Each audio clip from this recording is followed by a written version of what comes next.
I'm sorry. I can't be what you want anymore. I... I read it twice because words like that deserve a second chance before you hand them off to silence. The number showed as unknown. The phone vibrated under my palm like a small, urgent animal. Something in my chest, a bored, careful thing, wanted to ignore it. Then my thumb did what curiosity always asks permission for but never needs. I hit reply. Who's this? I typed, too casually. I hit send and felt ridiculous, like tapping someone on the shoulder in the dark to ask if the moon was out. There was no answer for 10 minutes. In the interim I made tea, watched steam braid with light from the street lamp, and imagined all the ways a life could snap. A job lost, a diagnosis, a lover walking out carrying a box of records. When the reply came, it wasn't what I expected. You. Sorry. Wrong person. The name on the sender? Marcus. He could have left it there. He could have blocked the number, called the person he meant to call, folded himself back into whatever pattern had taught him to send apologies like currency. Instead he sent another line. Where are you replying from? He asked. And just like that, a life of possibility, ridiculous, inconvenient, trickled in. I met Marcus 2 days later in a coffee shop that smelled of roasted almonds and possibility. He was late, which I liked because being late is confession disguised as luck. He wore a blue jacket with paint stains at the cuff like constellations. Up close, his eyes were very plain in color and very uncommon in clarity. They held the kind of stillness that waits for you to decide how much to tell them. You sent a breakup text to a stranger, I said, because absurdities are lighter when spoken aloud. He laughed, a small, embarrassed sound. I sent it to someone I was trying to leave. I guess I was practicing. You're practicing leaving. Of course you are, I thought. That's a skill you take out like a compass and point at a new place and hope it gets you somewhere less complicated. I'm Ava, I said. The name felt right as soon as it left my mouth. It was my name the way a painting is a painting. Familiar and still able to surprise you. Marcus, he replied. He slid a notebook across the table like an offering. Inside were sketches of strangers, a woman in a green scarf, a man with a crooked ear, a dog with a stern expression. Each sketch had a short note. Thursday for 13 p.m., laughed at his own joke, as if he catalogued the small fireworks people set off without meaning to. I draw people who leave sentences unfinished, he told me. It helps me understand why the ending feels wrong. Do you finish them? I asked. Sometimes, he said. Sometimes the endings aren't mine to write. He paused, and in that pause I heard all the cases where someone misses a word and the sentence collapses. We talked until the light left the windows, and the baristas began to rearrange chairs into silent, folded rows. We talked about everything and nothing. His habit of collecting the wrinkled receipts of kindness, my tendency to restore old oil paintings for museums that couldn't afford to be honest about how much things fall apart. When he asked what drew me to restoration, I found myself saying something I had not planned. I like making things remember themselves. His smile folded. A survivor. I'm not a survivor, I thought, annoyed at him for agreeing. I'm someone who avoids things loud enough to make leaving a ceremony. Later, when he walked me to the tram stop, the sky had turned the precise gray of writing paper. He said, I don't usually do this. And I wanted to say, neither do I, but what's the point of countering a vulnerability with a matching one? Instead I kissed him on the cheek, soft as sealing wax, and he kissed me back at my temple like a promise being wrapped in a note. We lived in the in-between that summers build, not yet committed, not yet cured. There were coffees that stretched into galleries where we argued about light until our voices softened into laughter. There were rain-streaked evenings when we shared a towel and a bowl of noodles and told each other stories we had never told anyone else. He taught me how to make a map of a city in a single photograph. I taught him to recognize a varnish when it was lying. Everything had a margin where intimacy could either live or leak. I was cautious at first because my last relationship had been the kind that loved you in stages. Each stage a clever retraction. I had come to believe that love could be scheduled. Marcus moved through me like a warm current that made me forget the timetables. He was careful in his clumsiness. He had a habit of tucking his hand into the small of my back when we crossed a street. But then, of course there is always a but, the wrong text omen made a reappearance. He was the first to call it out. "You keep answering my phone exactly the way I leave my heart," he said one afternoon, making me smile because it was at once silly and true. "Where do you keep yours, Ava? Under a table? In a drawer? Or is it, scandalously, on the kitchen counter next to the various unwashed mugs of inconvenience?" I wanted to tell him I kept it in a place he couldn't access, folded in a cardboard box marked fragile, handle with care. He would have laughed and promised to be gentler than the postal service. But promises are not weatherproof. They leak. 2 months in, the offer came. It arrived in a neat email subject line: Residency, Lisbon Institute of Conservation. 3 days later, Marcus was offered a spot to restore murals in an old theatre in Porto, a fellowship that would start 2 weeks earlier than Lisbon's residency. He said both things like facts that belonged to history already. I felt the first bruise of it before I knew whose hand had made it. "If you go," I said into my hands because my hands were safer, "will you be gone?" "It's 2 years," he told me. "Maybe it'll be a good thing." 2 years is a long time in someone's life. 2 years can rearrange you into furniture in a different house, I thought. What about us? He looked at me as if I had asked whether we could keep the blue from that afternoon. "We'll visit. We'll talk. We'll write. We'll be modern."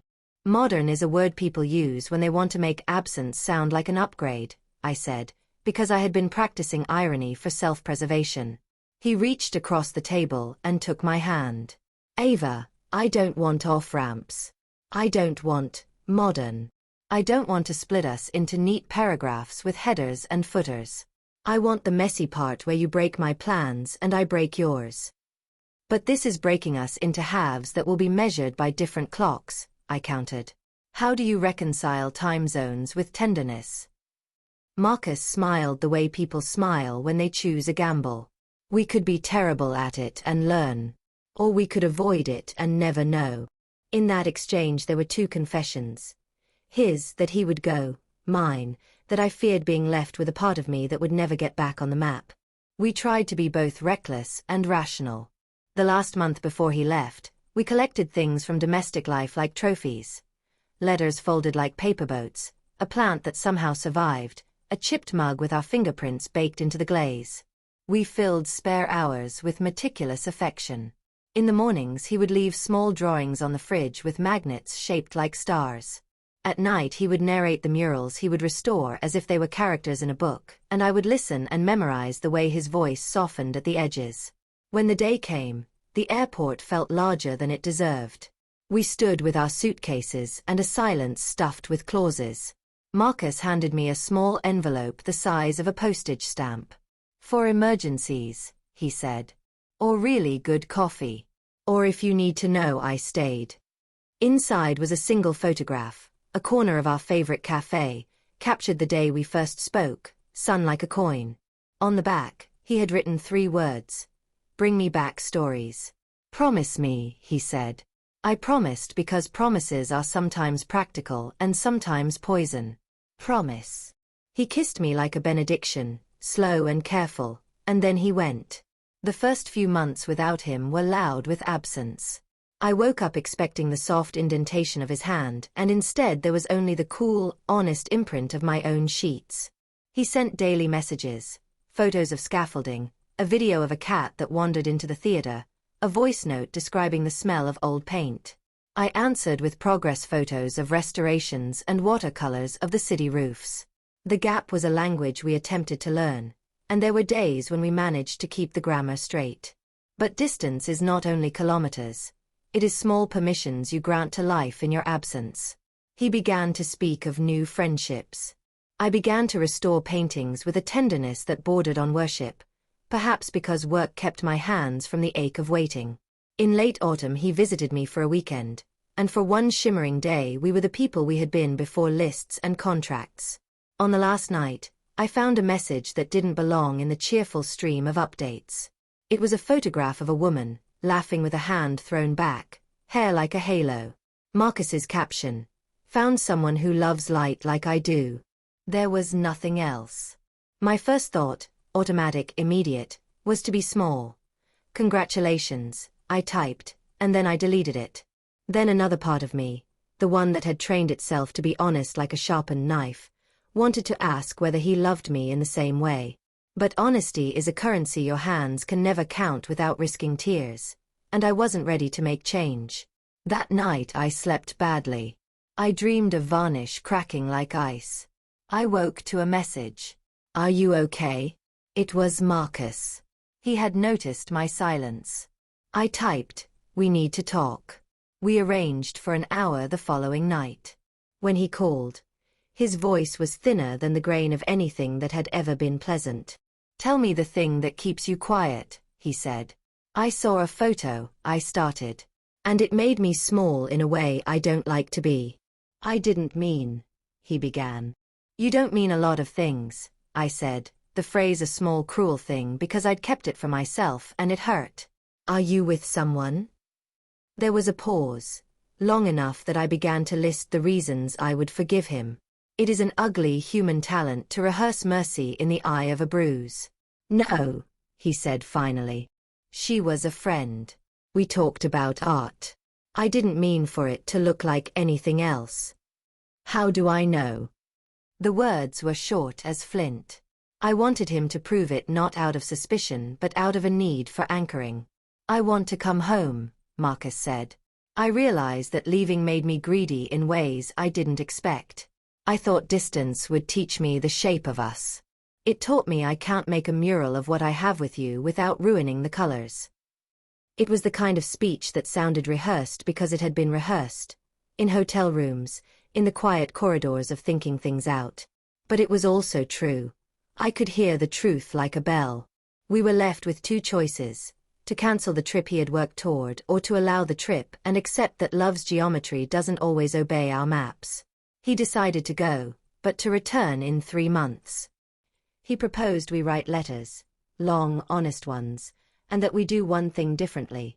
When fear whispered, we said it aloud instead of folding it into the laundry. I agreed because it seemed kinder than breaking. 3 months became 6, and 6 became a calendar with too many blank squares. We kept our ritual of letters. Some were long, filled with the humor of ordinary days. Some were short and volcanic. When he returned, he looked like a man who had held light in his palms and had been scorched by it. The theater was finished. He spoke of a mural whose colors refused to stay contained, and how beautiful that was. I kept one of the sketches for you, he said one night, handing me a small paper. It was a rough drawing of a woman laughing with her hand thrown back. My breath stalled. Why would you? Because she told me a story about her grandmother, about a painting they hid behind wallpaper, Marcus said. It made me think of you, of the way you find what others miss. The admission was a slow, sure repair. He had met someone whose laughter mirrored an image but had not let that likeness become a replacement. He had stored it like a fossil, to remind himself of the fragility of copying light. I forgave him then, not because what he did wasn't complicated, but because he had come back to explain it, to let his hands be accountable. We stayed. We learned to name fear as it arrived. I'm afraid you'll stop loving me if you learn to love another light, I said once, and he replied, I fear losing you so much I might forget how to love anything else, and that honesty folded itself into action. Love, for us, turned into practice. We made mistakes out loud and fixed them like a pair of people learning to play the same song. There were nights when it was all soft practicalities, shared toothbrushes, the war of who left dishes, and nights when it was volcanic declarations that burned everything until it was only us. Between those extremes lay the work. Small acts that proved a promise is a verb. The wrong text that began us became, in time, our private myth. We would laugh about it at parties. We met because of mistaken sending, we'd tell friends. It was fate, obviously, Marcus would joke. The truth is less romantic. We met because I was curious and he was careless and we were both good at filling in the missing lines. But myths need the messiness to be true. Ours owed a lot to accident and a little to insistence. Years later, in an apartment that smelled faintly of turpentine and lemon, a new message arrived on my phone. It read simply, "I saw a photo today. It made me think of you." I held the message and smiled because in the end we were still the people who noticed, still the people who answered when a small animal of a curiosity tapped at the glass. I wrote back without thinking, "Then bring it home and tell me the stories in person." When he did, he knelt in the living room with a ring hidden in his palm and said, "I don't want to practice leaving anymore. I want to practice staying." I let the tears come because they were overdue, and because staying is a skill that requires practice and bravery. I said yes, and it felt like saying something true for once, not because it fixed everything, but because it named the work we would do together, the quiet work of returning time and again to the same person with clean hands and new stories. Outside, a tram whooshed by. Inside, the light caught the varnish on an old painting, and it reflected us. Small, imperfect, luminous.